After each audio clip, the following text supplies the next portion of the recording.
आप सभी का एक बार पुनः हमारे इस कार्यक्रम लक्ष्य टू द पॉइंट में हार्दिक स्वागत है।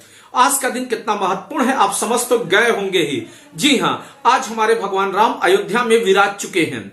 आज हमारे भगवान राम का प्राण प्रतिष्ठान किया जा चुका है और यह किया गया है हमारे प्रधानमंत्री नरेंद्र दामोदर दास मोदी के द्वारा। आज पूरा भारत राममय हो चुका है, पूरी सनातन संस्कृति राममय हो चुकी है।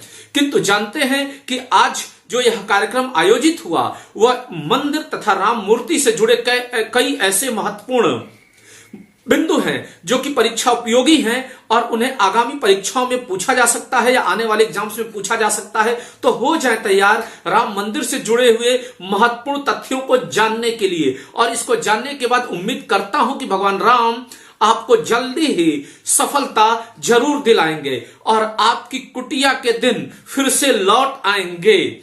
इसी उम्मीद के साथ मैं इस परीक्षा उपयोगी तथ्यों की शुरुआत कर रहा हूं। तो सबसे पहली चीज तो आप तो जानते ही होंगे कि भगवान राम का मंदिर करीब 500 सालों से विवादित है। जी हां, 1528 में बाबर के आदेश पर इस मंदिर को उसके सियाह सिपाह सलाह मीर बाकी ने ध्वस्त करके बाबरी मस्जिद का निर्माण कराया था।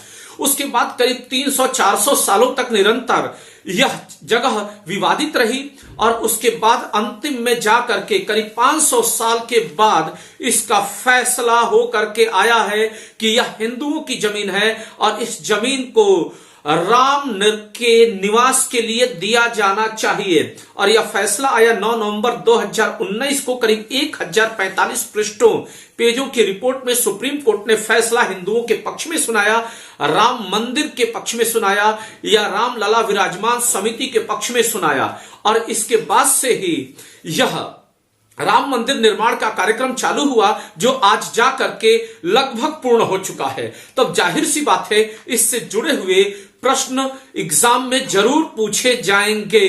तो क्या है, हम इसको क्रमवार तरीके से समझते हैं, बिंदुवत समझते हैं और आप इसको एग्जाम पॉइंट्स के लिए नोट करते हुए चलेंगे। तो सबसे पहली चीज, जैसा कि मैंने बताया कि सुप्रीम कोर्ट के फैसले के बाद से ही यह काम आगे बढ़ गया है। तो इसके बारे में कौन से तथ्य एग्जाम में पूछे जाते हैं? तो सबसे पहला जो इंपॉर्टेंट फैक्ट है वह यह है कि राम मंदिर की ऊंचाई कितनी है। जी हां, राम मंदिर की ऊंचाई है 161 फुट। फिर उसके बाद पूछा जाता है कि राम मंदिर के वास्तुकार कौन हैं? तो राम मंदिर के वास्तविक वास्तुकार हैं चंद्रकांत सोमपुरा।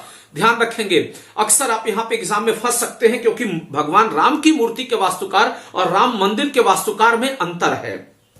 तो चंद्रकांत सोमपुरा है। फिर उसके बाद पूछा जा सकता है आपसे एग्जाम में कि राम जी की मूर्ति के मूर्तिकार कौन है या वास्तुकार कौन है? तो यह है मैसूर के अरुण योगीराज।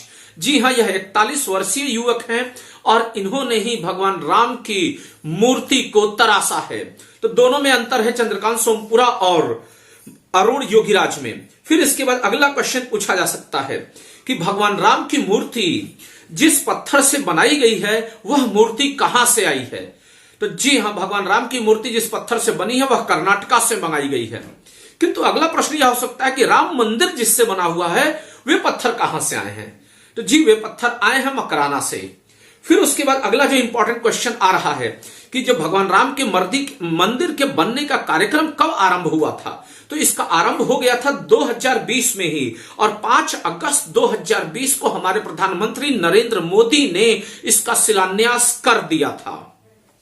अब इसके बाद इंपॉर्टेंट प्रश्न क्या आता है? इसके बाद पूछा जाता है कि राम मंदिर का प्राण प्रतिष्ठान किसने किया, कब हुआ? तो जाहिर सी बात है, जिस नरेंद्र मोदी जी ने इस मंदिर का शिलान्यास किया था मंदिर के पूर्ण होने के पश्चात, लगभग अभी भी पूरा नहीं है किंतु आज 22 जनवरी 2024 को इसका प्राण प्रतिष्ठान किया है। शुभ मुहूर्त क्या था? तो शुभ मुहूर्त था आपका 12:29 से लेकर के 12:30 यानी कुल 84 सेकंड का ही शुभ मुहूर्त था। अब देखें, फिर इसके बाद इंपॉर्टेंट प्रश्न क्या पूछा जाता है? इससे पूछा जा सकता है कि किन पंडितों ने उस प्राण प्रतिष्ठान को आयोजित कराया? तो ध्यान रखेंगे, जो 2 पॉपुलर पंडित हैं ये हैं गणेश्वर शास्त्री द्रविड़ और दूसरे हैं लक्ष्मीकांत दीक्षित।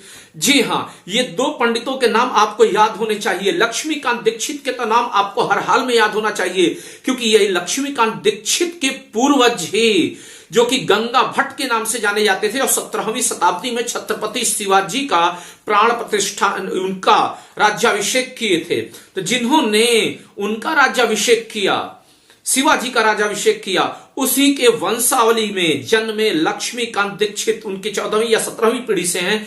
इन्होंने भगवान राम का राज्याभिषेक किया या इनका प्राण प्रतिष्ठान कराया। अब इसके बाद कौन सा महत्वपूर्ण प्रश्न पूछा जा सकता है एग्जाम में, और पूछा जा सकता है कि जो भगवान राम का मंदिर है इसमें एक मंडप है, गुढ़ मंडप, इसमें इसके बारे में पूछा जा सकता है। तो गुढ़ मंडप में ही सभी ईश्वरों की मूर्तियां हैं, यानी शिव जी से लेकर के पार्वती जी का सबकी मूर्ति किस मंडप में है, तो गुढ़ मंडप में है।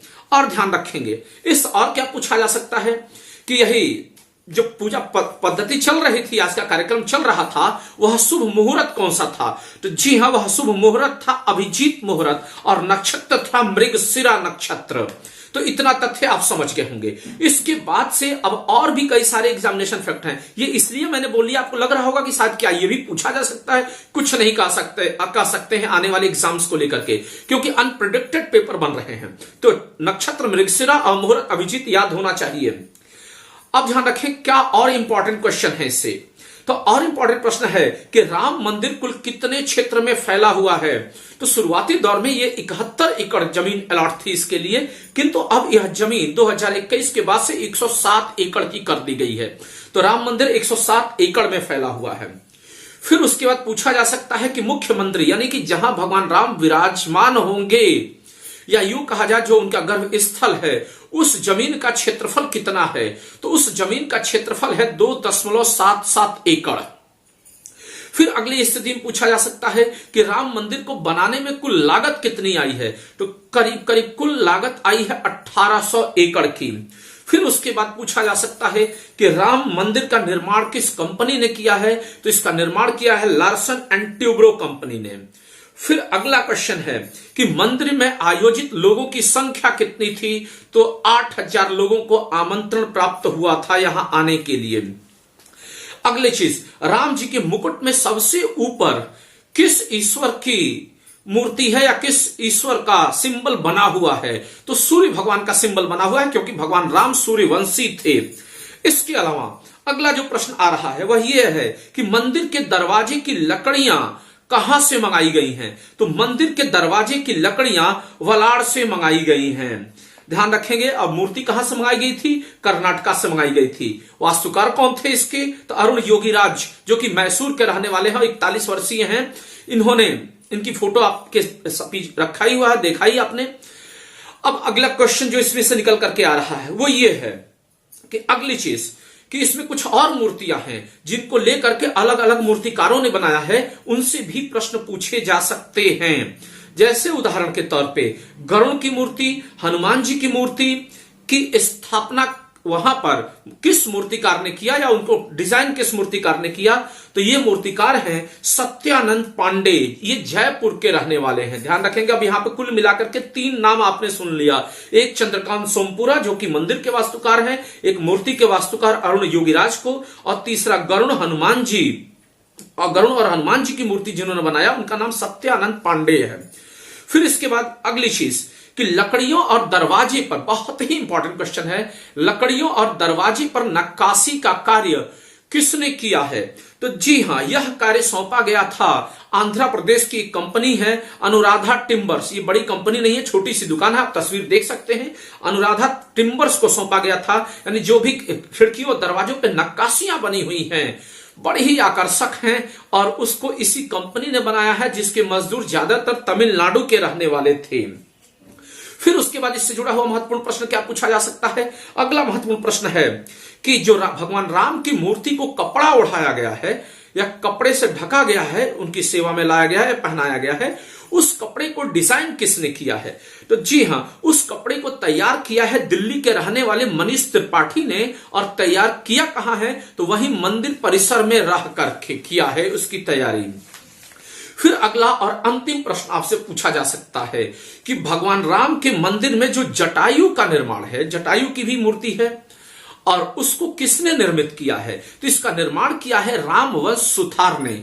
जी हां, रामवंश सुतार खानदानी करीब कई पीढ़ियों से ये लोग मूर्तिकार का ही काम करते हैं। इन्होंने ही जटायु का निर्माण किया है, जटायु की मूर्ति का निर्माण किया है। तो उम्मीद करता हूं कि आपको राम मंदिर से जुड़े हुए सभी महत्वपूर्ण प्रश्न अच्छी तरह से तैयार हो गए होंगे।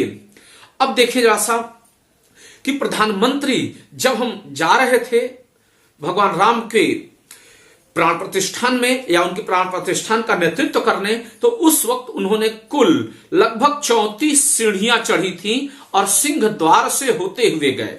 इसको भी ध्यान रख सकते हैं कि सिंह द्वार से होते हुए 34 सीढ़ियां चढ़ते हुए जा करके हमारे प्रधानमंत्री जी ने भगवान राम का प्राण प्रतिष्ठान किया।